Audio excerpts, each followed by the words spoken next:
Welcome back. سب سے پہلے بات کریں گے خیبر پختونخوا میں سیلابی صورتحال کی۔ ملک میں مونسون سیزن کے ایک اور طاقتور اسپیل کا آغاز ہو گیا۔ خیبر پختونخوا میں ایک بار پھر طوفانی بارشیں شروع ہو گئی ہیں۔ بنیر کے بعد سوابی میں کلاؤڈ برسٹ اور لینڈ سلائیڈنگ نے ہر طرف تباہی مچا دی۔ 22 افراد جاں بحق ہو گئے۔ سیلابی ریلوں کے باعث کئی گھر ڈوب گئے جبکہ متعدد افراد ریلے میں بہہ گئے۔ ڈپٹی کمشنر سوابی نصر اللہ خان نے تصدیق کر دی، کہا کہ دالوڑی گاؤں میں کلاؤڈ برسٹ سے کئی گھر ڈوب گئے ہیں۔ کلاؤڈ برسٹ سے سیلابی ریلے کا بہاؤ بہت تیز ہے۔ پہاڑی علاقہ ہونے کی وجہ سے مختلف مقامات پر لینڈ سلائیڈنگ بھی ہوئی ہے۔ سوات میں بارش سے 400 مکانات متاثر ہوئے، کئی گھر مکمل تباہ ہو گئے۔ 124 تعلیمی ادارے متاثر ہوئے جبکہ 3 مکمل تباہ ہوئے۔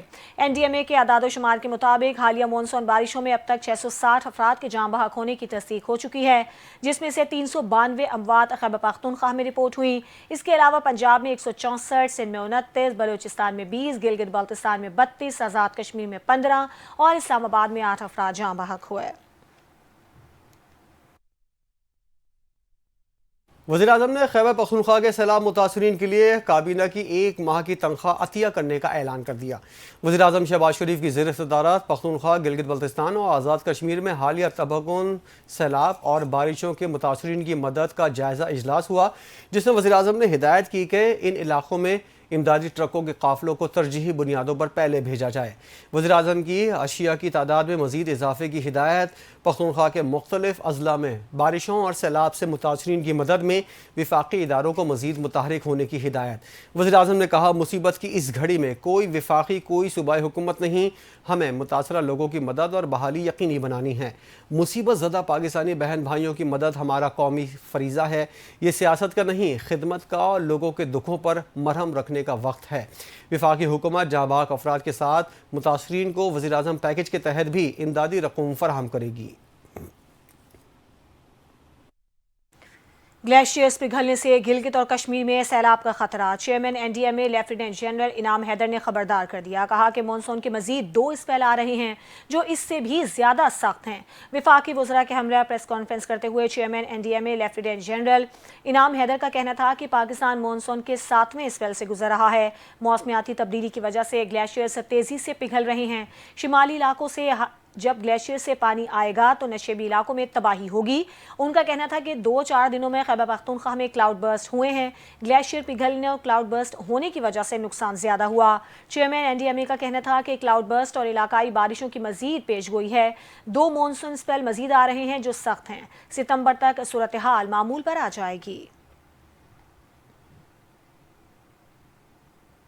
وزیر اعلیٰ خیبر پختونخوا علی امین گنڈاپور نے اپنی 1 ماہ کی تنخواہ سیلاب زدگان کی امداد کے لیے دینے کا فیصلہ کر لیا ہے۔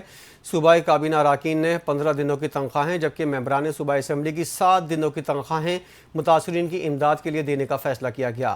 اسی طرح گریڈ 17 اور اوپر کے ملازمین کی 2 جبکہ اسکیل 1 سے 16 تک کے ملازمین کی 1 دن کی تنخواہ سیلاب زدگان کو دی جائے گی۔ وزیر اعلیٰ نے ان عطیات کی شفاف استعمال کے لیے طریقہ کار وضع کرنے کا فیصلہ کیا۔ علی امین گنڈاپور کا کہنا تھا کہ اس مقصد کے لیے PDMA میں ایک خصوصی اکاؤنٹ بنایا جائے گا۔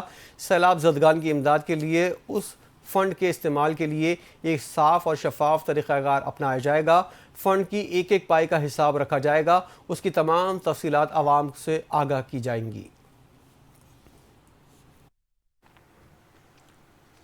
ملک بہت اچھا چل رہا ہے، 26ویں آئینی ترمیم ہضم کر رہے ہیں، کسی 27ویں کی ضرورت نہیں۔ معیشت میں بہتری اور استحکام آ چکا ہے، شہباز شریف کی قیادت میں بہترین کام ہو رہا ہے۔ نائب وزیر اعظم اسحاق ڈار کی لندن میں میڈیا سے گفتگو، بھارت جنگ بندی کی زبانی کلامی خلاف ورزی کر رہا، کہا کہ ہم الرٹ ہیں، ہمسایوں کے ساتھ پیار محبت سے رہنا چاہتے ہیں، بھارت کے ساتھ ہماری طرف سے امن قائم رہے گا، اگر بھارت نے میلی آنکھ سے دیکھا تو اینٹ کا جواب پتھر سے دیں گے۔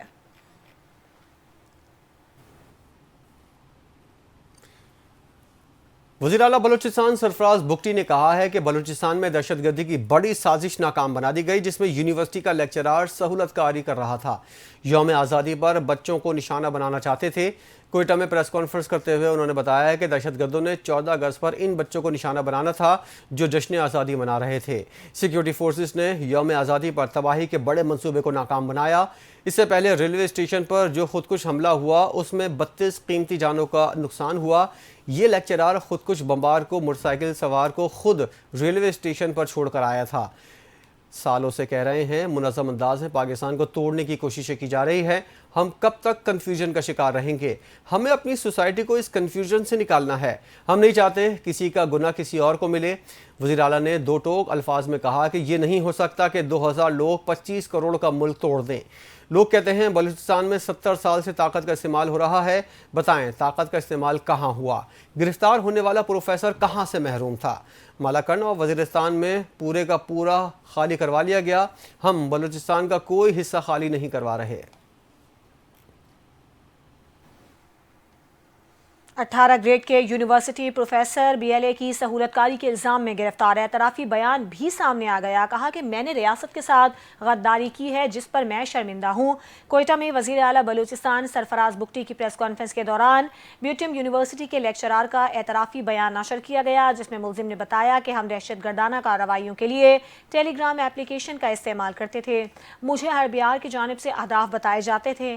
لیکچرار کا کہنا تھا کہ وطن کے ساتھ غداری پر افسوس ہے، ریاست نے عزت اور وقار دیا، ریاست کے ساتھ غداری کرنے پر شرمندہ ہوں۔ پاک فضائیہ نے سیلاب متاثرین کے لیے کراچی سے پشاور 48 ٹن امدادی سامان پہنچا دیا ہے۔ ISPR کے مطابق پاک فضائیہ کی پختونخوا کے سیلاب متاثرہ علاقوں میں ریلیف آپریشن میں معاونت جاری ہے۔ امدادی سامان ایئر ایگل B737 طیارے کے ذریعے منتقل کیا گیا۔ پختونخوا کے متاثرہ اضلاع بونیر اور شانگلہ میں خشک راشن تقسیم کیا جائے گا اور NDMA کے تعاون سے امدادی سامان متاثرہ خاندانوں تک پہنچایا جائے گا۔ ترجمان پاک فضائیہ نے کہا کہ مشکل وقت میں قوم کے شانہ بشانہ کھڑے ہیں۔ وفاقی وزیر اطلاعات عطا اللہ تارڑ کہتے ہیں کہ سیلاب متاثرین کی مدد ہمارا قومی فریضہ ہے۔ وفاقی حکومت قومی ذمہ داری کے تحت اپنا کردار نبھا رہی ہے۔ وزیر اعظم کی ہدایت پر NDMA صوبائی حکومتوں سے مسلسل رابطے میں ہے۔ متاثرین کو امدادی سامان کی فراہمی اور متاثرہ علاقوں میں ریلیف سرگرمیاں انجام دی جا رہی ہیں۔ وزیر اعظم کی زیر صدارت سیلاب اور امدادی سرگرمیوں سے متعلق اجلاس کے بعد وفاقی وزیر موسمیاتی تبدیلی مصدق ملک اور چیئرمین NDMA لیفٹیننٹ جنرل انعام حیدر کے ہمراہ میڈیا کو بریفنگ دیتے ہوئے کہا کہ وزیر اعظم کی زیر صدارت منعقدہ اجلاس میں مانسون کے حالیہ بارشوں اور سیلابی صورتحال سمیت خیبر پختونخوا اور گلگت بلتستان میں امدادی سرگرمیوں کا جائزہ لیا گیا۔ ملک کے مختلف حصوں میں سیلابی صورتحال سے نمٹنے کے لیے قومی سطح پر کوششیں کی جا رہی ہیں۔ پاکستان میں بھی جاپان جیسی ترقی چاہتے ہیں۔ جاپان کا ترقی یافتہ شہر یوکوہاما صنعتی ترقی کی ایک بہترین مثال ہے۔ وزیر اعلیٰ پنجاب مریم نواز کا اوورسیز پاکستانیوں سے خطاب، کہا PTI دور میں دوست ممالک سے تعلقات خراب کیے گئے، اقتدار سنبھالا تو ملک کے ڈیفالٹ کی باتیں ہو رہی تھیں، ہماری حکومت نے ملک کو ڈیفالٹ ہونے سے بچایا، ترقی کے سفر شروع ہو گیا ہے، ملک سے بجلی کی لوڈ شیڈنگ اور دہشت گردی کا خاتمہ کیا۔ انہوں نے کہا پاکستان سے اچھی خبریں آنا شروع ہو گئی ہیں، مزید اچھی خبریں سننے کو ملیں گی۔ معیشت کی بہتری میں اوورسیز پاکستانیوں کا بڑا حصہ ہے۔ چند ماہ پہلے مہنگائی 38% تھی، نون لیگ کی حکومت میں 3% تک آ گئی۔ ملک کی ترقی میں اوورسیز پاکستانیوں نے اہم کردار ادا کیا۔ پاکستان کی معیشت درست سمت میں گامزن ہے۔ پنجاب میں انفراسٹرکچر جاپان کے معیار تک لے کر آئیں گے۔ شہباز شریف صبح 7 بجے سے رات 12 بجے تک کام کر کے ملک کو مسائل سے نکال رہے ہیں۔ 5 سال میں 5 لاکھ گھر غریبوں کو بنا کر دیں گے۔ دسمبر تک 1 لاکھ گھر مکمل ہو جائیں گے۔ پاکستان کی شرح نمو 2027 تک 3.5% ہونے کی توقع ہے۔ شرح سود مئی 2024 سے نصف ہو کر 11% پر آ گئی۔ عالمی ریٹنگ ایجنسی فچ نے پاکستان کی معاشی صورتحال پر رپورٹ جاری کر دی۔ رپورٹ کے مطابق پاکستان کی معیشت کی بحالی ایک شدید بحران اور بلند مہنگائی کے بعد سامنے آئی۔ ملک کی حقیقی GDP کی شرح نمو 2024 میں 2.5% تھی۔